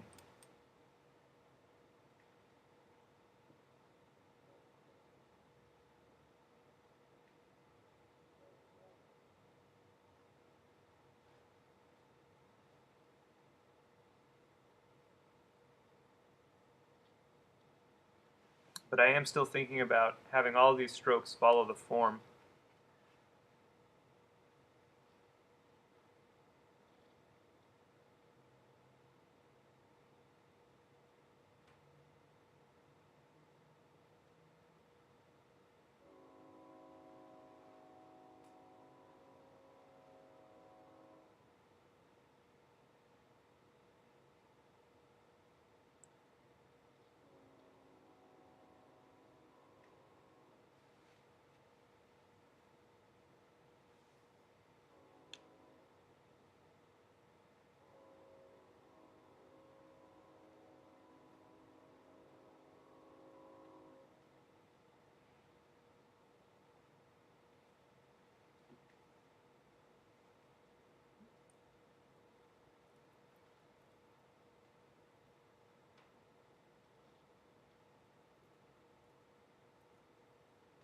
I'm doing a bit more bouncing around here than I did at the top, which I feel a little more comfortable with doing because I have a key set. So this is a little closer to actually how I blocked in the ear painting that you'll see next term. I'm just sort of jumping from one area to another, relating the color from here to the color over there, and relating it back to the key of the initial part of the painting. Um, and then coupling it with this idea of having my brush strokes kind of follow the form and then moving from one form to another. So I went from the cast shadow to the ribs down into the abdominal muscles.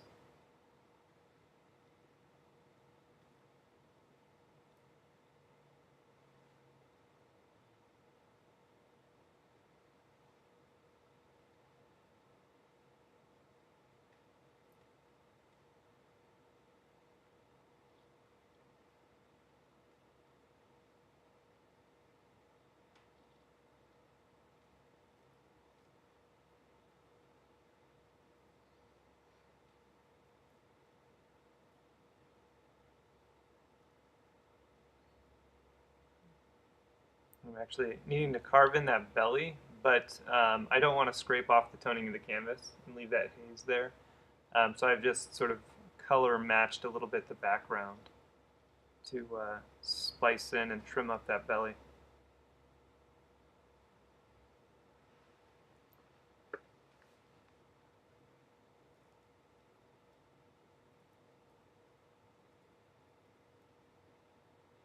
For the most part, my intent is going to be to leave the outer edges of the painting relatively hard and allow those hard edges to foil against the interior forms.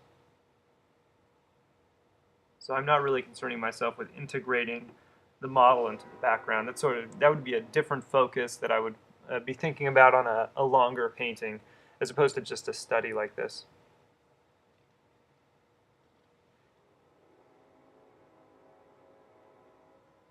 I think that idea of integration of your main subject into the surrounding elements is a very challenging concept to do and do successfully. And a lot of students, I think, struggle with it. Even I have some issues with it sometimes, where you just paint so much of your main subject that it's difficult to have it not feel like it's been cut out and pasted against the background.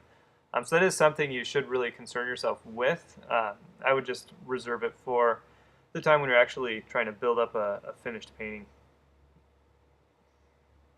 We'll see some of that in the final video of the long figure painting, where the figure gets painted in, and then I have to use a variety of transparencies and paint application to transition the model into the background.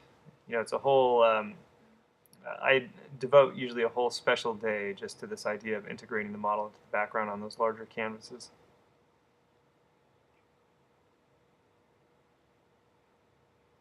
I'm not going to end up getting a whole lot of time to lay down or even build up the hip and leg here. We'll actually look more at that on the leg painting. So here I'm just going to block in some almost placeholder colors that are sort of generic but close enough, just so I can finish up putting a little more context into the lower half of the torso. Really try to keep yourself with these paintings reserved to just the piece of anatomy that you're studying. Students do tend to wander. They're not really sure how much else to do or what else they should do in the piece of anatomy that they're studying, and then they tend to just bounce around to other pieces, filling out legs and arms, instead of trying to see more in the area that they're painting. And that really should be the goal with something like this. If you have a little bit of extra time, you should just be trying to see and render out more information, work on those transitions via application of paint, and just try to get it more and more subtle and more sensitive, all the while keeping those strokes following the form to really enhance its dimensionality.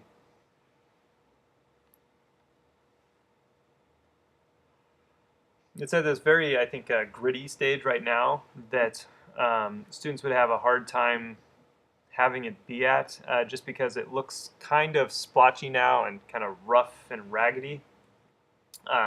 But when we step back or when we squint down, the anatomy and the structure is what we're really looking at here. And so we have to disregard the tendency to dislike the finish at this point, or really be wanting a different finish, and instead focus on our primary goal, which is the correct colors and the paint application describing the form.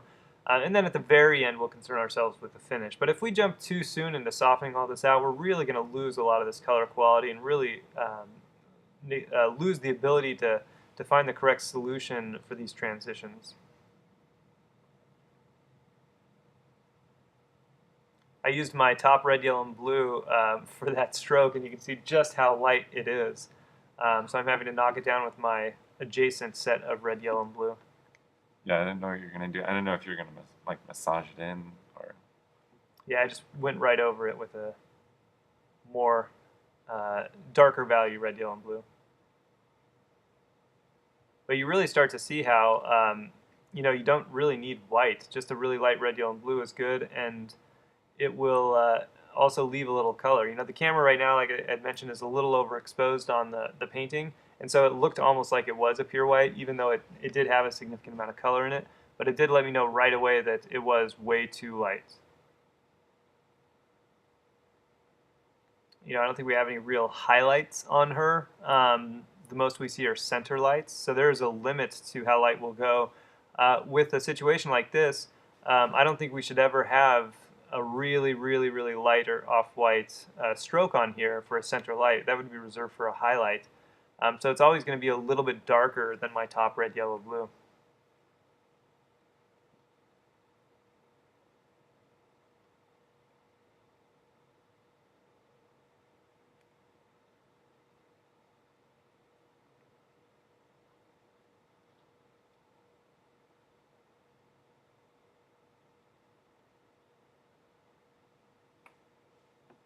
Again, I'm just trying to stitch together the dark under the rib cage with the light of the oblique.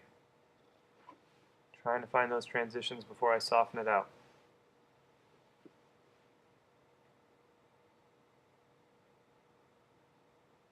So if you get to this stage where you don't know what to do, the first thing I would recommend is assessing whether or not you don't know what to do because it doesn't look accurate, or you don't know what to do because you think it looks accurate and you have extra time. That's a distinction that should be clearly made before you advance. If you don't know what to do and it doesn't look quite right, that means you should be squinting or letting your eyes go out of focus or possibly stepping back to ensure you're getting the correct color distribution throughout and making sure the chroma is correct.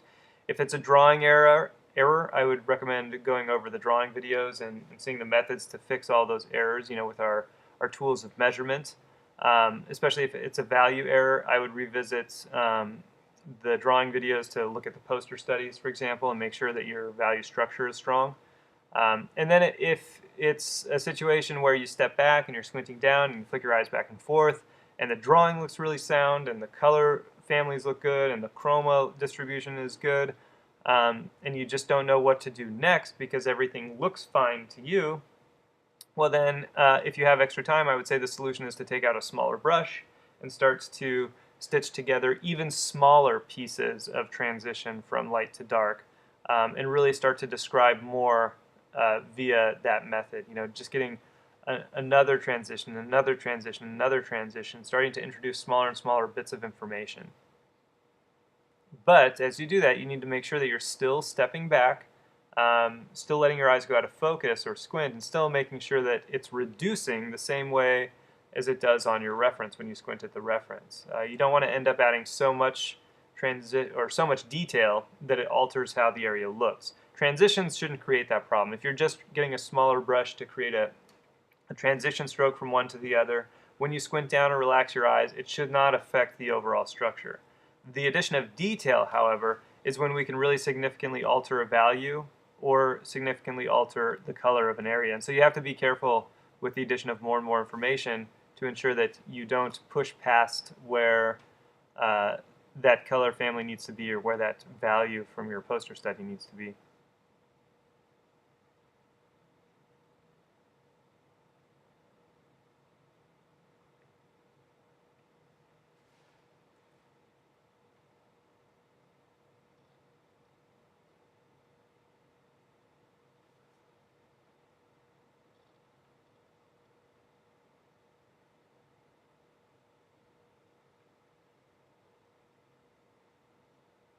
Got a little bit of medium in here as I'm coming in for some of these last little build-up Are you strokes. Sorry, are you using the medium so that the strokes will kind of fit together? Yeah, it will help to level them out just a Mhm. little bit. So I won't necessarily have to soften it. That medium, I believe the one that I'm using here has stand oil, Damar varnish, and then 5 parts thinner. And as a result, that stand oil does help to settle out the paint a little bit. So even though I'm following the direction of the strokes or of the anatomy, it'll still follow that direction, but it will soften out a little bit, level out a little bit, and not have as much of um, the clear chippy distinction between strokes.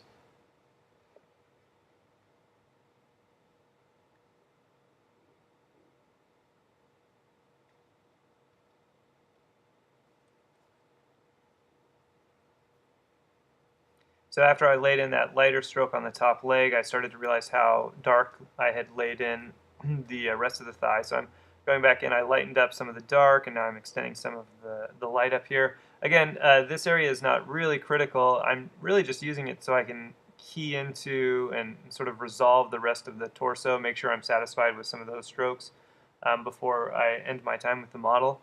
Um, the leg and the side of the pelvis will really be handled in a different video, and we'll actually look at a glazing method for that.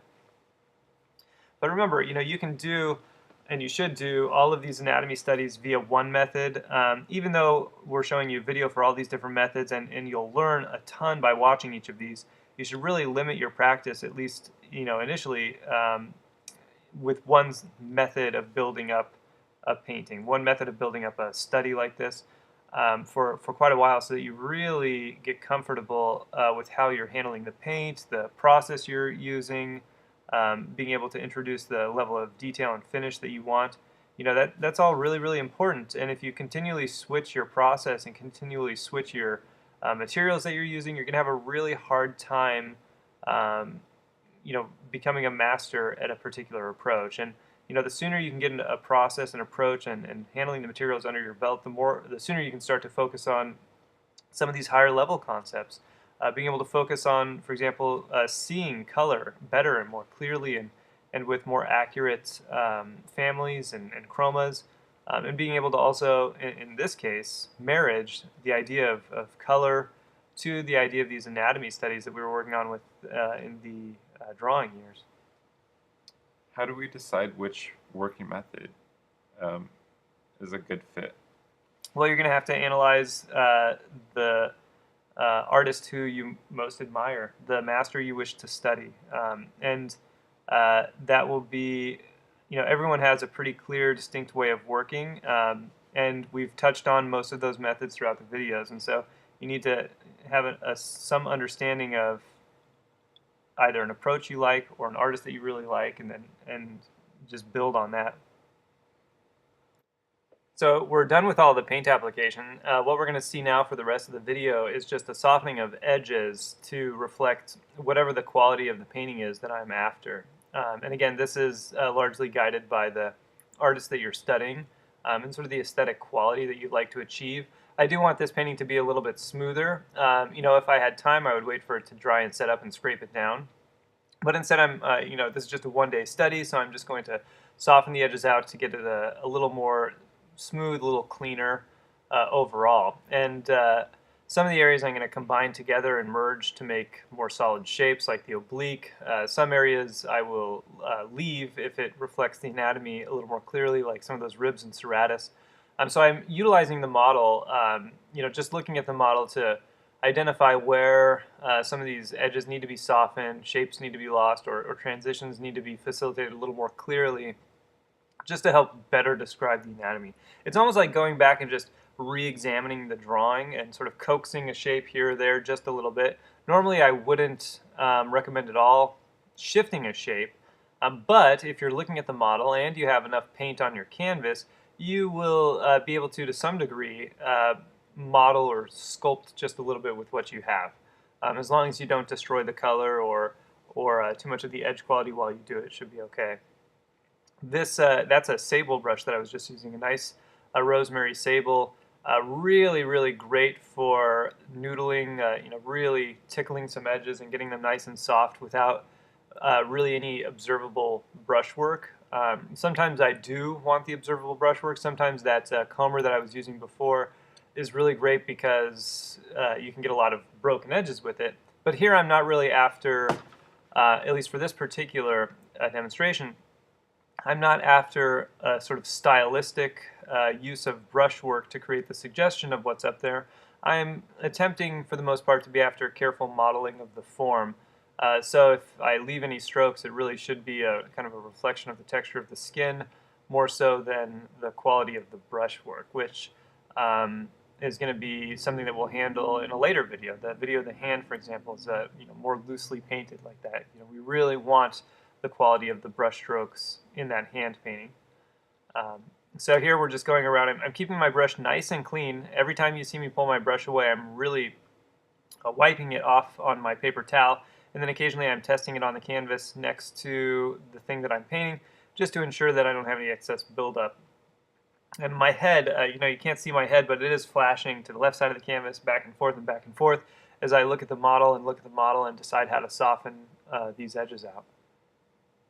Despite how much paint I put on there, I'm not having an excess of paint. I'm not having globs of paint come off on the brush because that canvas was pretty textured, so a lot of it was kind of worked into the canvas. And it's also had a chance to set up a little bit, so it's not super, super wet. It's still pretty wet, but it has a little bit of tack to it, a little bit of push or pull. So it helps ease the task of softening things out. My most ideal softening time would probably be anywhere from 6 to 12 hours later, when the paint really starts to set up and get a little stiffer, and then softening becomes quite easier. You don't worry as much about destroying your color or value transitions. You just really push one shape into another. It looks like you're smoothing it very easily and naturally. Is it as easy as it looks? No. Oh. It's largely the soft pressure of the brush. It's certainly easier because my transitions that I stitched together and laid the paint were so close. So it just doesn't require as much softening as it would otherwise. When students aren't able to knit together as tight of transitions as I was able to do, they're having to soften over larger chunks of canvas, and typically students don't use nearly as much paint as I'm using, and using the right amount of paint, not too little, and then certainly not so much that it's impasto, makes the task of softening much, much easier. I see students use the tiniest tidbits of paint, and then when they go to soften, there's like no paint to work with. There's no paint to be able to soften into other paint. They've treated it almost like a watercolor, and it's just much, much more difficult. The key here is, again, a decent amount of paint, and then a very, very light touch with a very, very soft brush. And then anytime I work into a new area or a new transition, I'm wiping off my brush to make sure it's super clean, so I don't push or drag too much from one shape into another shape. I almost consider this kind of like cleanup with drawing, where I'm just sort of taking a piece and then filling in the directly surrounding area to soften it out as needed.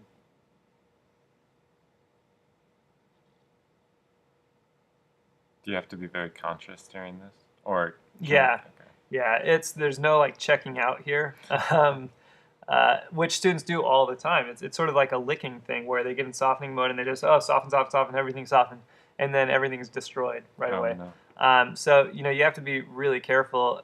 Imagine as though you're still painting the model. You're just not doing it with paint. You're going over everything one more time, reassessing the drawing of everything one more time, reconsidering the edges of everything one more time, just doing it with a brush that doesn't have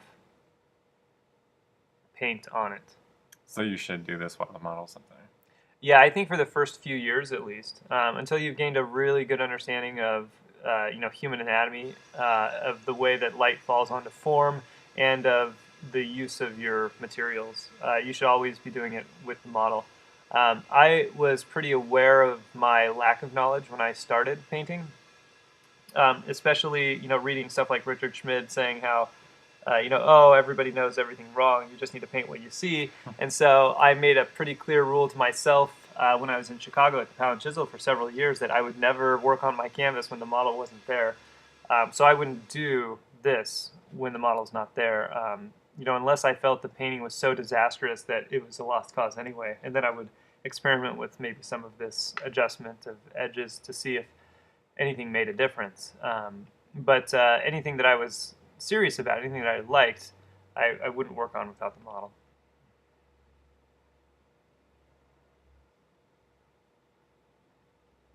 And it's the softest transitions here that create the turning of the form from the breast up into the pectoralis.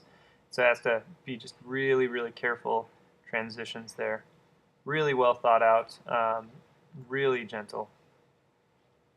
I'm even anchoring my hand on the canvas here because I want to make sure I'm extra secure.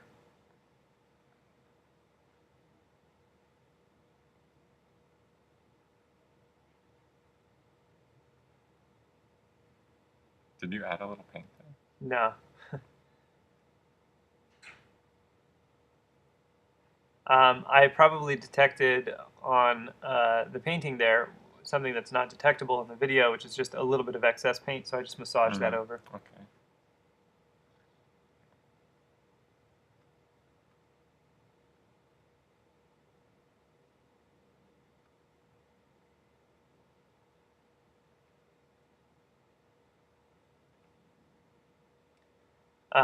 It's very rare that I will actually add paint at this stage. It does happen. I would almost only ever do it if the model was there, though. But I really want to try to avoid it because adding new paint in here sort of upsets the timing of the setup of all the paint. And I really want this to be, an indicator of how well I was able to capture those transitions and colors while I worked on it. This really becomes an enlightening sort of experience. You soften all these edges and you realize, oh, wow, that was a lot flatter than I thought, or oh, that's a lot rounder than I thought. And that's all because of the choices you made with color and value. So will you add strokes that go with the anatomy at this point after you smoothed it, just for, I guess, an aesthetic? Yeah, it depends on the style of painting, but there are paintings that I've done that with. I've painted it like this, I've smoothed it out, and then I've gone on top and added some directional strokes, either directional with anatomy or even directional with the abstraction to make it look more abstract. Okay. This is something I've certainly done before. I won't for this particular study, but it is an option that's there. It's a way to kind of, like we mentioned before, make it look a little more direct than it potentially was when you painted it.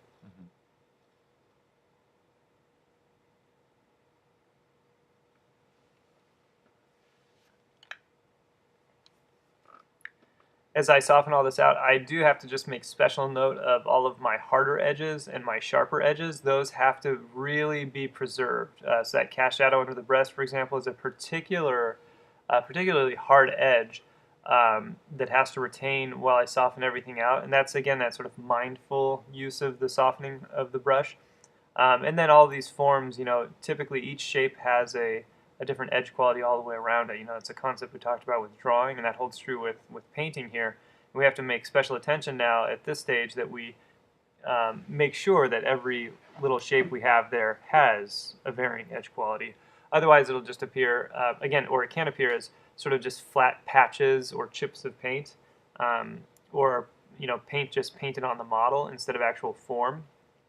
Part of that chippiness look, aside from being the value, is the fact that your chips have the same edge quality all the way around. So if you knock that down, you'll diminish that chippy paint look.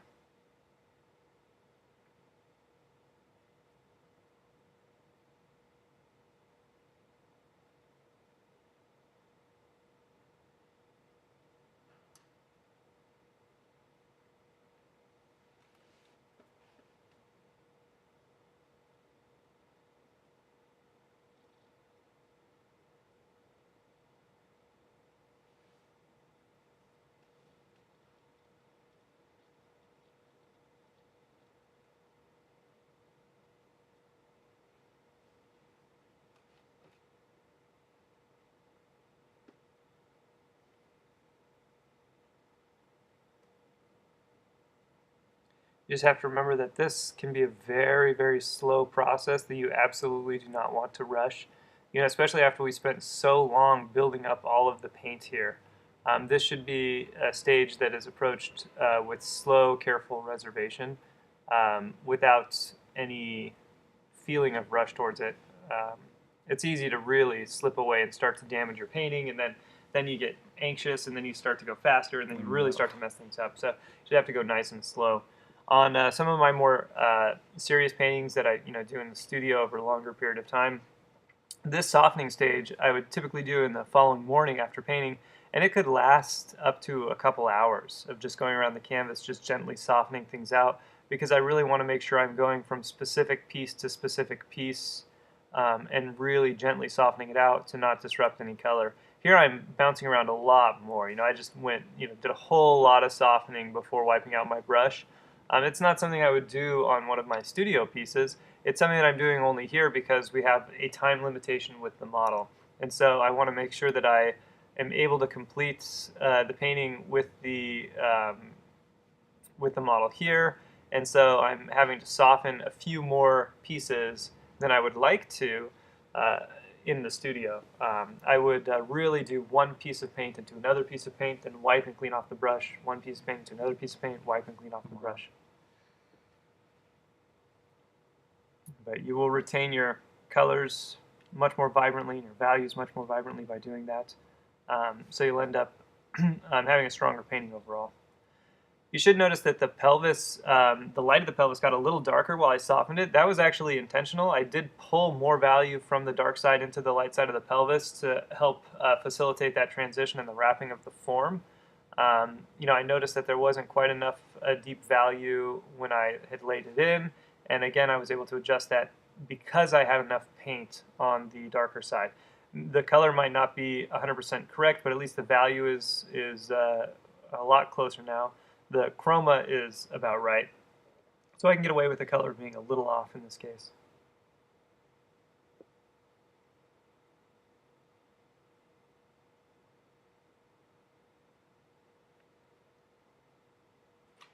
And again, the accuracy isn't really completely rooted in the color for something like this. And we'll see this in a lot of videos that come up later on. Even though we spent a lot of first term, learning about color and learning how to observe and understand and mix color, as precisely as possible, and we really tried to get as close as we could with the limited color master copy, we see that there's a lot of fluctuation and openness that we have with color that we don't necessarily have with value and edges. And so we can get away with some value and edges, or I'm sorry, we can't get away with the value and edges being wrong, but with color we can shift families a little bit here or there, and as long as we keep the chroma relatively correct, it still stands as a strong or decent or at least believable painting. And we can see this here with the shadows being a little bit off of what they are in the reference. The lights are pretty close to the right color, but the shadows are typically a little warmer, a little more golden or red overall. We didn't have time to really dig into the shadows as much as I'd like to, but it still leaves the painting as being believable enough to stand on what is there. And it's because we do have that flexibility with color. As long as the chroma is solid and your values and edges are good, you can start to splice in a lot of different colors. There's an infinite number of reasons why certain colors exist due to local color and reflected light and bouncing light and secondary and tertiary sources. And so we can really get away with a lot more with color than we can with value and edge. And again, that just, to reiterate, that just goes to show you the importance of really learning how to draw, making sure you're really confident in all those assignments we talked about last year before moving on to paint, because again, if you can't get your values and edges right, then your colors don't really stand a shot.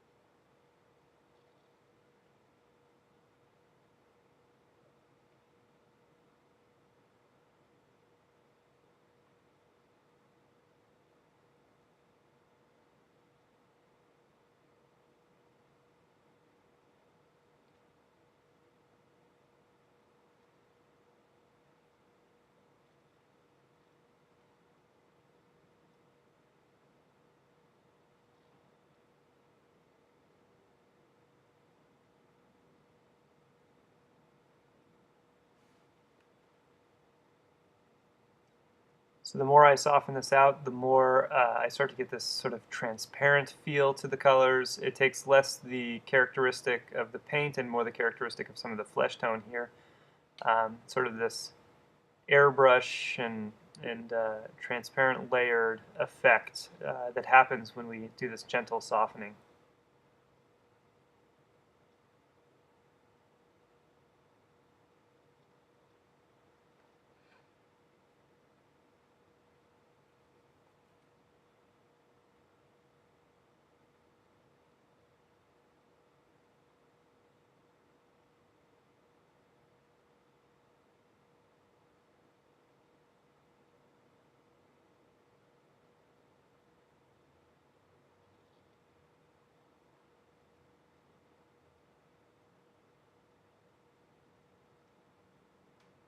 I really do try to think about ahead of time if this is my intent for the finish, because I make extra certain that I really try to paint load when I'm actually painting it. I had made the mistake when first trying out these approaches and methods of using my typical mediums or just thinner paint in general, less paint application, and then I would get to this stage and I would just not have enough paint to pull over and modulate the edge quality as I needed to modulate it. So it was a lesson I had to learn the hard way via several paintings, and now I make sure when I am anticipating wanting to do this that I really use enough paint when laying it down. And a lot of times I won't use the comber that I used in this video. I'll actually use something more like an evergreen brush by Rosemary, which is sort of like a conditioned ivory. It's very firm, but it's also very soft, and so I can load a lot more paint with it, and also gently place that paint on there. So it's good for an oil prime surface, even one that has a little less texture than this. And I'll really load the paint on before I come in with my softer brushes and knock it all down.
I've considered that that back breast being further away does have a little bit more of a reduced value range and reduced information.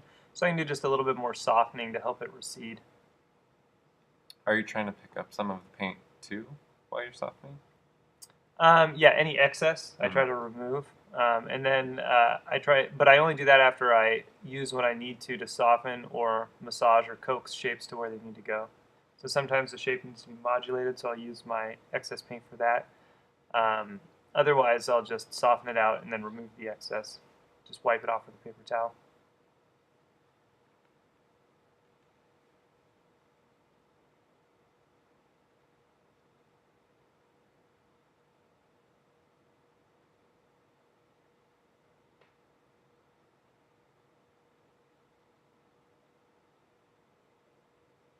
Again, just really soften out those edges as it gets further away from the torso.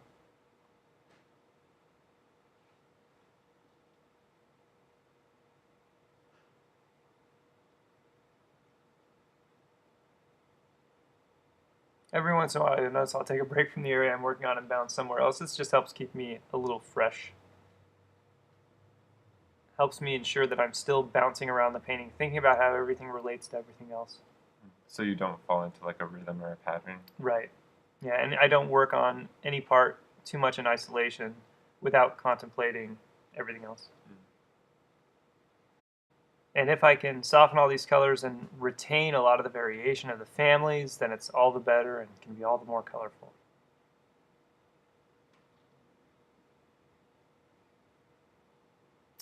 And that's it.